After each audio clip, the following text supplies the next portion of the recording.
Pak Nabi bila nak semayang, dia berdiri, dia kata Allahu Akbar, dan akak tangan berbetulan dengan bahu. Turun, nampak? Yumna ala yusra, tangan kanan atas tangan kiri. Senang je.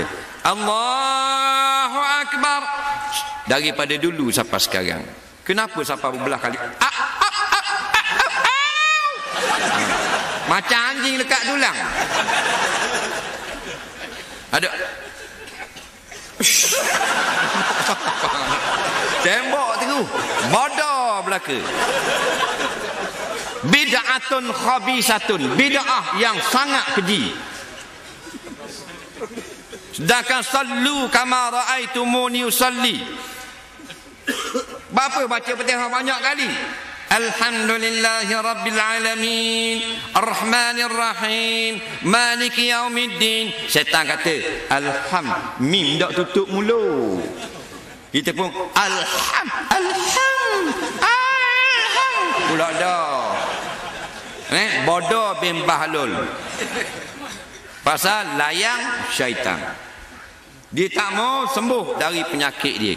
Pergi direct terus. Allahu Akbar. Bismillahirrahmanirrahim. Alhamdulillahi rabbil alamin. Arrahmanir rahim. Maliki yaumiddin. Syaitan kata mim tak tutup mulut tu tak sah. Kita jawab, memang aku tak mau tutup mulut pun sejak hari ni. Syaitan pula kata tadi niat tadi tak betul tu. Kenapa semayang maghrib niat mandi junub? Memang aku nak buat gila pula ni. Jawab gitu. Syaitan kata guana pelik malah ni tak layan aku. Pasal orang gila bila kita layang dia selalu tak mari. Bila kita tak layang dia tak mari ya.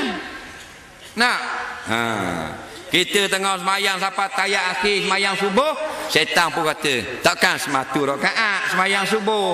Kita jawab aku pakai mazhab 1 rakaat pula. Tak habis cerita lah dia. Nak ni enggak apa benda macam orang gila. Tengok orang kafir sembah berhala ada was-was molek tak ada ada tu kafir sembah berhala, ni kita hak beriman. Mana